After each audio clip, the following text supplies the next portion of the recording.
Rochester Today with Andy Brownell and Tom Ostrom on News Talk 1340 KROC AM and 96.9 FM. Good morning. Welcome to Thursday. Andy Brownell with Tom Ostrom. Good morning, Tom. Good morning, Andrew. Nice to see you again. You too. I guess we'll start out like we always do with a mailbag. Okay. The satire from the Babylon Bee. California Governor Newsom, after the election, assures Californians that he will keep them safe from all Trump administration's prosperity, safety, and lower prices. California residents have fallen into despair following Trump's victory, and he will do everything he can to block Trump's achievements. His message of peace, success, and security have no power here in California. And despite his being reelected, we won't have to live in fear of being subjected to lower crime, affordable groceries, and reduce risk of global war. And then the Babylon Bee said Newsom has a plan to declare California a sanctuary state for high taxes, inflation, child mutilation, and violent crime. Oh, boy. From Jerry. Tom, Trump plans to deport illegals as soon as possible. I think the ones with felony criminal convictions should be sent to and detained in Gitmo, that Cuban military prison, so they don't return to the U.S. and cause trouble. I do not think that will happen. I do not think this deportation initiative will go quite as ambitiously quick as Trump has said it would. I think it's going to be a very slow haul. I think initially you'll see a focus on renewed enforcement of those in the country with those criminal records and the deportation of those folks. But, yeah, I think it's been oversold a bit. Well, that's just an opinion. Well, a former ICE director, Holman, has been appointed by Trump to do this, and he's a tough cop, and he says he can do it. More on him later. Okay. This from Mark. Hi, Tom. I voted for Trump now. You know, in middle school, we wouldn't want to be friends with the school bullies. And now the bullies are Russia, China, and North Korea, that we don't want to be too close to. But I would want to be friends with the person whose bullies are afraid of, those bullies are afraid of, and that would be Trump, and that's why I voted for him. Huh. And then from Wayne, Trump has appointed Pete Hegseth to be the Secretary of Defense.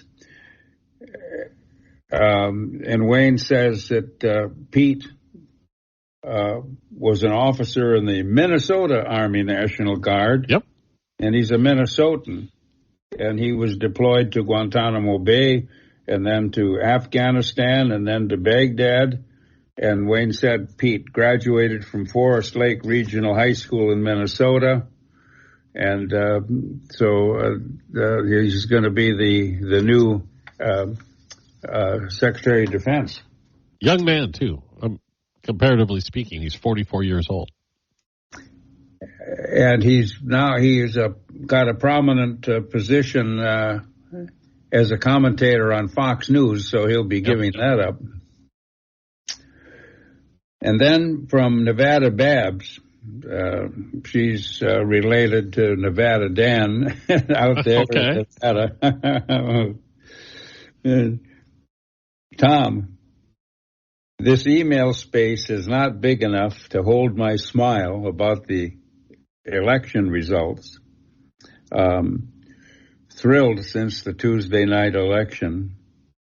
I'm a good Roman Catholic, and so I'm a little bit ashamed of seeing the dislocation the Democrats are suffering and how they're blasting each other.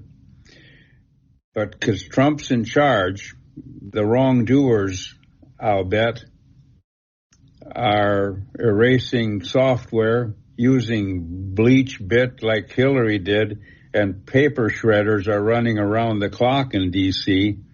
Now we'll see how the DOJ handles this and the FBI director, who are soon to be replaced in the Trump revolution.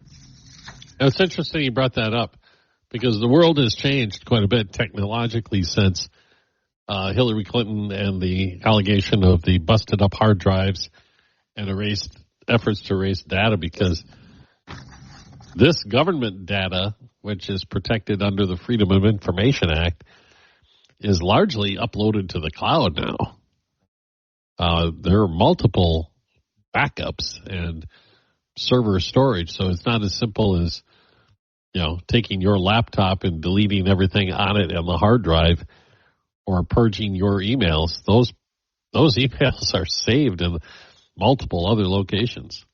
At least they are supposed to be. Is that it for the mailbag? Yes. Okay. Let's take a quick break. Return in a moment. It's Rochester Today with T.O. Tom Ostrom. I'm Andy Brownell on News Talk 1340, KROC AM and 96.9. Rochester Today with Andy Brownell and Tom Ostrom on News Talk 1340, KROC AM and 96.9 FM. It is Rochester Today, Thursday edition. Tom Ostrom here. Tom, Minnesota news. What do you want to begin with today? This from an article written by Nick Arama. He is with Red State News. And he said, analyzing Minnesota, and Governor Walz tells exactly why we rejected him and Harris. Okay. And he said one of the best things about Kamala Harris losing is Tim Walz can slink back to Minnesota and we won't have to deal with him on the national stage. He is very hard to take with his gesticulations and his falsehoods.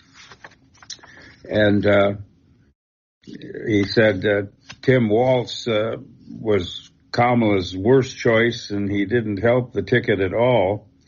He was supposed to help with the Midwest, but he couldn't even bring his home county in. He lost that to Trump. And he said as long as Walz is governor of Minnesota, he said they would stand with workers no matter who they voted for. Well, that's good. A lot of them voted for Trump because they didn't think Democrats stood with them at all. So he attributes Walz to the defeat. And as you pointed out, Walz did say that he's going to reach out to the people who didn't vote for him. And he said he doesn't understand why they didn't. But even Democrats have said they walked away from workers, and Trump did not. Well, you mentioned Walz in his statement that he would, at some point want to go out and, have that chat on the patio, or whatever you want to call it, with those who voted the other way. The key to that is, will he and the Democrats listen to what they are told? Will they take it to heart? Because it seems as if there's that part of the self-reflection equation may not be taking place.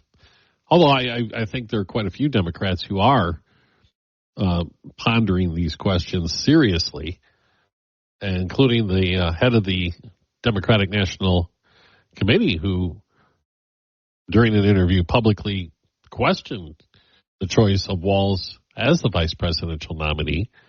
suggesting probably wasn't the best choice for the reasons you mentioned. He didn't bring along the male rural voter that they were hoping that he would bring along. In fact, it didn't happen in Minnesota either. If you look at the Minnesota races, in most cases outside of the Twin Cities, and actually even including the Twin Cities, the margins narrowed. The Harris-Walz ticket did worse than the Biden-Harris ticket did in 2020 in Minnesota. And in outstate Minnesota, there was differences that were even more pronounced. Many areas of Minnesota went more red than they were previously, despite having the home team advantage by having Walz on the presidential ticket. Mm-hmm. So and it was interesting to me as well that Angie Craig, 2nd District Congresswoman, who easily won re-election in a battle against a conservative Republican candidate in a very purple district of Minnesota, covering parts of southeastern Minnesota that are considered extraordinarily red, portions of Winona, Wabasha, Goodhue counties, along with the suburban areas of the southern Twin Cities, which are distinctly purple. A Democrat managed to handily win re-election, and her comments have been that she ran on issues counter to what Democrats nationally have been running on. She ran on getting tougher on immigration, being tougher on crime, economic issues that aligned her in many ways more with the Republicans than the Democrats. And I don't know if that should be offered up as a lesson to other Democrats that the issues that they were backing in this election and carrying as their banner did not resonate with the majority of the voters. Obviously, it resonated with millions of voters, but the evidence suggests there were quite a few people, even in Minnesota, who voted for Biden-Harris in 2020, who voted for Trump-Vance in 2024. But that didn't happen in that very purple. I can't say that. Those counties that are considered red in those southeastern Minnesota areas of the 2nd District went decidedly to Trump. But yet, Craig, a Democrat, was able to win easily. Yeah. That happened with some other Democrats, too, in Congress who saw the lights and went with Trump and advocated Trump's policies. They saw it coming. What is very interesting to me is Bernie Sanders, the socialist senator from Vermont. He caucuses with the Democrats, and he calls himself an independent, but he has also been a socialist and has admitted it. And he very clearly has criticized the Democrat Party by saying they ran away from the workers. They didn't pay attention to the blue-collar people, the tradespeople. The Democrats used to be that way, but they weren't this time. And Trump was, and that's why the Democrats lost. And that was despite I guess you can't say the overwhelming, because that shifted too. You had some of the large unions that represent the blue-collar worker not endorse this time. Yeah. Well, the leaders didn't, but the members did. Yeah. Isn't that something? Whether they can win those voters back is a whole other thing, because at least it seems by the emerging national leaders of the Democrats, and I look at Newsom in California, and even Walz to a degree. I don't know if he has a future on the national stage or not. I rather doubt it. But they seem to be continuing to back the same issues that they backed in this election. Yeah. On cultural and economic fronts. Yeah. And it is interesting, the leaders of those unions are Democrat, but their members voted for Trump. I wonder what explains that difference in perspective. Maybe the leaders are supported by Democrat money. Well, you look at in the case of Michigan, we're kind of getting far afield from Minnesota at this point, but what the heck? I think that the electric vehicle, quote unquote, mandate of the Biden administration really undermined any efforts of the Harris campaign to retain those blue-collar worker votes. I think that they saw the handwriting on the walls that if this push towards eliminating the still popular internal combustion engine as an option for transportation, which would be the effect of the Biden policies, even though they don't call it a mandate for EVs, it requires the manufacturers to produce the alternative energy vehicles in order to meet federal standards in a way that would make it very difficult to continue offering the internal combustion engine, at least as an affordable option, which I think that these workers in Michigan and other Iron Belt states that still have vehicle manufacturing plants looked at it, we're done. Our jobs are going away. Yeah, that's right. How much time we got for the Minnesota? We have a few more minutes before we have to take our news break, Tom. Okay. So, this is interesting from Minnesota News. John Elder used to be the Minneapolis Police Department press officer, and he had that position when George Floyd was killed. John Elder has now been elected the mayor of New Hope, and Elder got in trouble writing the department's initial statements about the Floyd death circumstances, and he resigned in 2021. He'd written a police report that left out the Chauvin neck incident and attributed Floyd's death to drugs and heart trouble, and left out that other part. And he got a lot of flack from it. He described how Floyd resisted officers and he was handicapped by these medical issues, and said officers called for an ambulance and they tried to help, but he skipped the Chauvin incident, and the Star Tribune went after him. And Elder told the Los Angeles Times, "I based my initial release on information from the sergeants working at the department and their understanding and computer comments."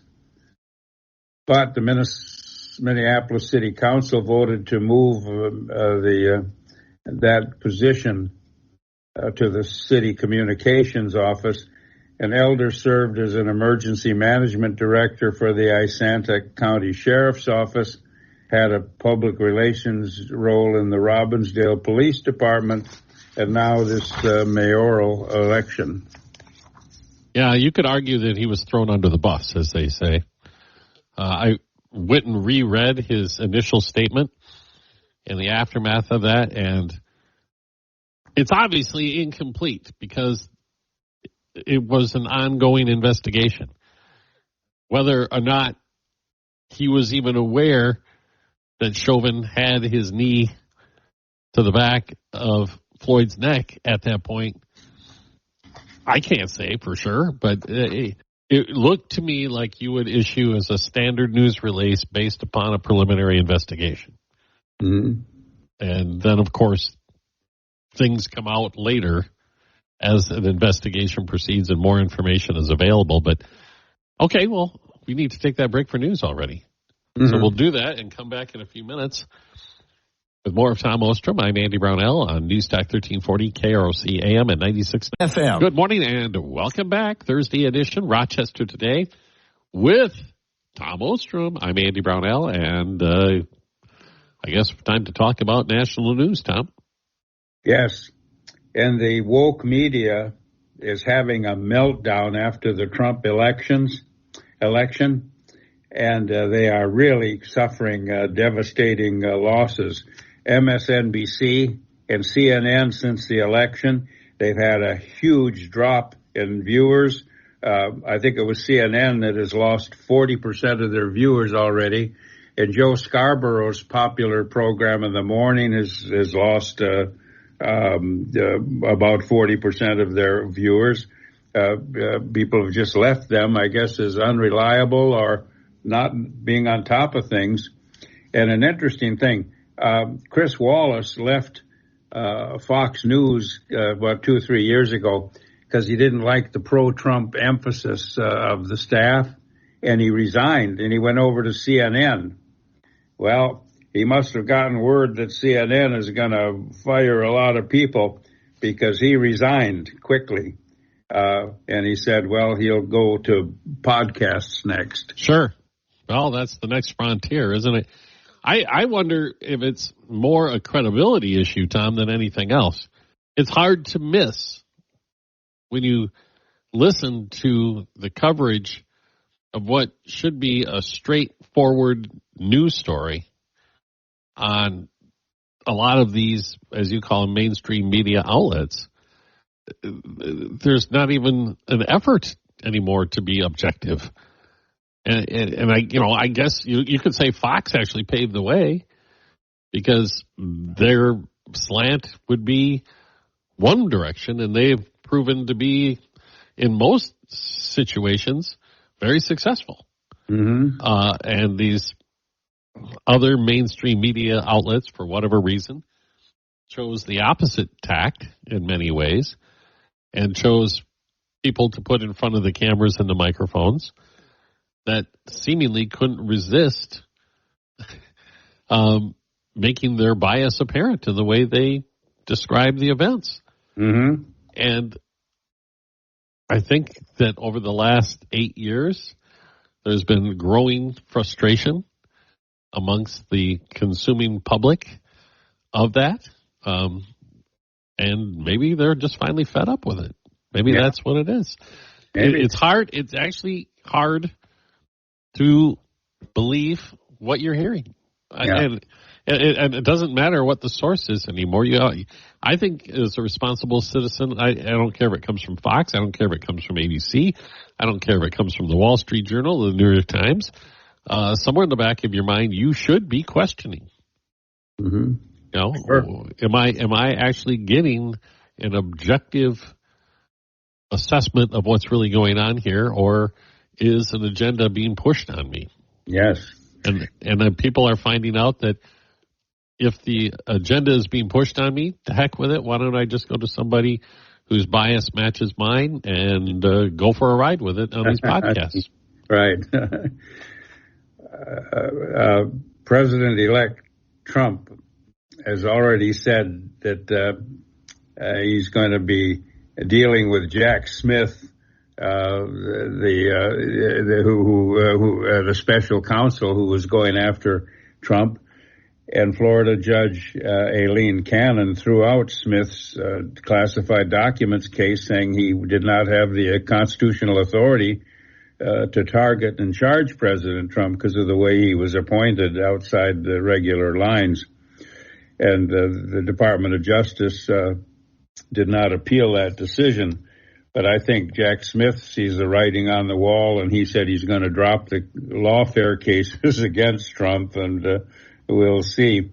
I think in the meantime, though, I think he'll be making public disclosures of some of the things that he has gathered in his investigation in order to, I guess, further embarrass President-elect Trump before he exits stage right.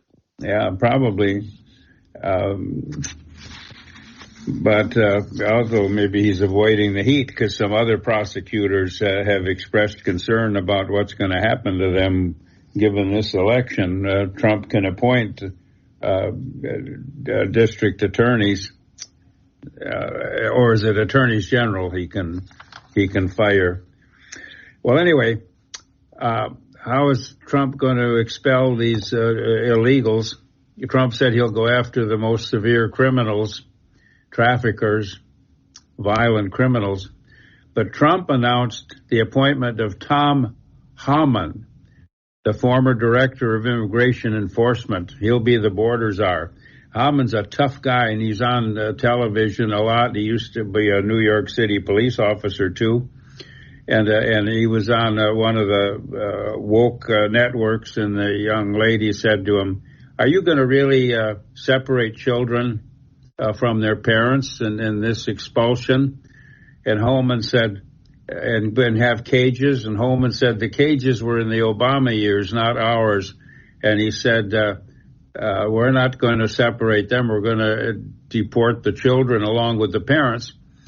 And he said, sure, arrests split parents from children. When I was a New York police officer, we arrested parents. They went to prison, and their children were separated. That's what goes on in the criminal justice system. And Holman also has the southern border, of course, and the northern border up in our area and in the northeast. And he also is head of maritime and aviation security. And he's a tough guy. He's really good at interviews. He doesn't get pinned down, and he knows. And then a woman interviewed him and said, well, being illegal immigrant is not a crime. And Holman said, yes, it is. And he cited the federal criminal statutes and their numbers to inform her that, yes, it is a crime. And he's going to expel migrants who are national security, public security threats. And so he said, we can do it. We'll do it. You doubt it can be done effectively? Yep, I still doubt it can be done. I think at some point there will be significant public resistance that will cause this to stall out. I think the going after the criminal element will be easy. What do they call that? Low-hanging fruit. Mm-hmm. They likely never should have been allowed in the first place. Well, I guess you could argue that all the way across the board, but I think that is probably the most egregious violation that people are most upset about. Mm-hmm, sure. That child sex. People who, the crimes being committed by people here illegally and those who came into the country with significant criminal backgrounds, because they never would have passed any sort of legal process in the first place. Well, Catholics played a significant role in defeating Harris. They didn't like her abortion stands, and they didn't like that the FBI went after Catholics and people who like the Latin Mass, calling them terrorists, and going after parents before school board meetings who were critical, and Catholics just fell away. They supported Biden more heavily because he was a Catholic. He went to church, even though he was strong on a pro-abortion issue also. But Protestants and other Christians supported Trump by a 63-36 margin. So they played a decisive role in this. Particularly in Pennsylvania. Yeah, and many Catholics felt Harris's decision to not attend the Al Smith Catholic charity dinner hurt her also. And one leader of a Catholic political group said Harris mocked Catholic schoolgirls. They wanted Catholic doctors to perform abortions whether they wished to or not. She had disdain for people of faith, disdain for religious liberty, and anti-Catholic extremism. And it also shows the complexity of the abortion issue. For most voters, it's not a black and white issue. It's a lot more nuanced. And that the Democrats' decision to rely on that as their, flag bearer issue in this election didn't work out for them. They looked at the midterms, I think, and they saw the gains they made in the aftermath of the Supreme Court decision to rescind Roe v. Wade, and felt that would carry forward and give them a much stronger advantage among women than they actually received. In fact, you found out that among white women, the vote actually went in Trump's favor nationally. Yeah. Yeah. Which caught all the pollsters completely by surprise. Mm-hmm. Yeah. All right. One more thing before we take the break, and I think this has gotten mentioned, obviously, in the media, but it might be the most significant thing. Well, time will tell. The decision to go to Elon Musk to spearhead this government efficiency commission and look at ways to streamline the bureaucracy throughout Washington, D.C. and other federal government offices throughout the country and come up with a report before July 4th, 2026, which will mark the 250th anniversary of the signing of the Declaration of Independence. That could be a big deal. It might actually, if they actually come up with concrete ways to trim federal spending and get the government out of the hair of the average American in ways that I guess still protect average Americans, that could be a game changer moving forward. But it's going to be a Herculean task. Okay.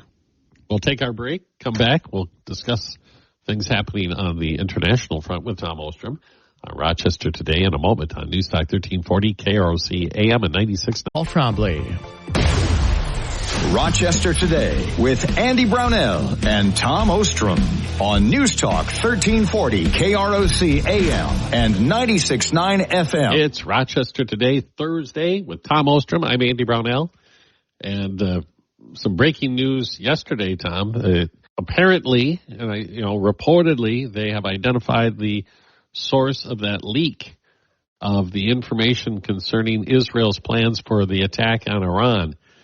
And the finger of blame is going to a CIA official stationed in Cambodia. So we'll see where that carries us. I'm sure there'll be a significant prosecution on that front. That person likely faces many years in prison. Okay, well, yeah. Israel has ended the agreement with the UN agency that provides aid in Gaza.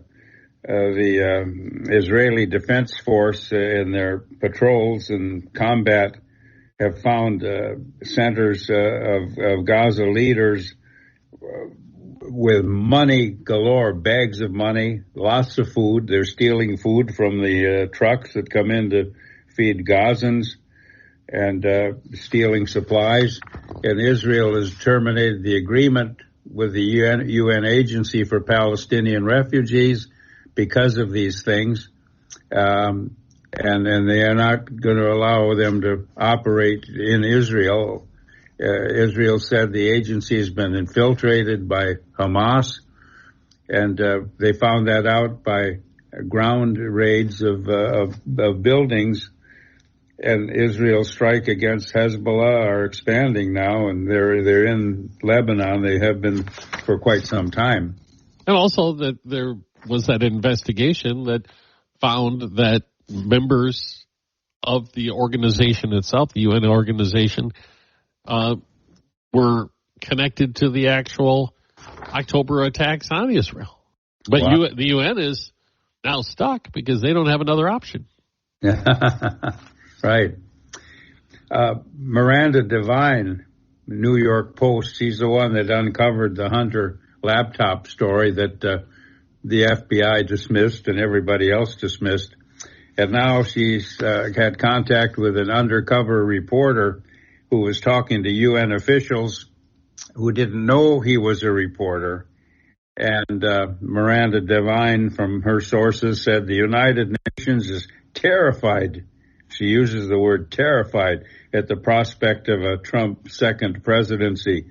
This was from a leaked conversation with a senior official at the UN who said, I don't know how the UN can survive with Donald Trump. And they named the associate legal officer at the UN Office of Legal Affairs in New York, who is the person that divulge these things to an undercover reporter.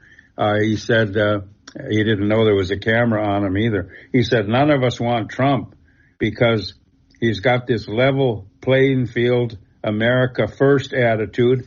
He will not submit to the UN dictates.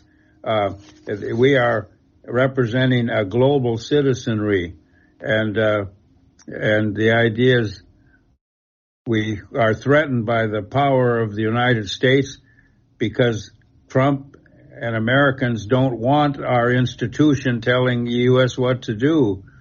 And the U.S. is the largest funder of the UN, 22% of its budget. And so this person said the U.S. has undue influence, and then they're permanently on the Security Council. And we have an environmental agency that the United States won't pay attention to, these crazy MAGA people. The United States wants to tell us what to do, and he admitted being a globalist. But that's one more reason to vote for Trump. And some people say the UN has leached off the U.S. and its member states, and its representatives like to live in the United States instead of their own country. I can't say I'm even remotely surprised by those comments. North Korea says it will stand by Russia until there's victory in the Ukraine. North Korea's representative Cho Son-hui is a woman, and she visited Moscow recently. The North Korean representative, she's North Korea's foreign minister, in fact, and she went to Russia and she said, we stand by our Russian comrades and the wise leadership of our respective leaders, and we're going to continue developing our nuclear arsenal, and we are aiding the Ukrainians, and we'll stay there until victory. And so North Korea then, after that, a recent statement, North Korea has ratified a major defense treaty with Russia, and they've signed it. And the ratification signed by President Putin of Russia and North Korea's leader Kim Jong-un. And it's a defense deal, and the treaty requires both countries to use all available means to aid each other and aid each other with technology and information. So North Korea is evidently a solid partner in the Russian-Ukraine war. It's interesting on that, too, that North Korea had often been thought of as more of a satellite or ally of the Chinese. And now the Chinese also being aligned with the Russians to a degree, it could complicate relations between North Korea and China. But that's to be seen. One other thing before we go, I got a chuckle out of this. Another of these worldwide global warming conferences is taking place, and all the bigwigs are jetting in on their Learjets and other private jets to, of all places, and this is why I get a chuckle out of it, Azerbaijan, where the leader is what most people would describe as a global warming denier. And the previous conference of this type was held in the United Arab Emirates, one of the world's greatest fossil fuel producers. It's you can't make it up. It's just All right. Yeah. Tom, we'll talk to you next Tuesday. I look forward to it. You have a great weekend. You too. All right. He's Tom Ostrom. I'm Andy Brownell, and this has been Rochester Today on News Talk 1340, KROC AM, and 96.9 FM.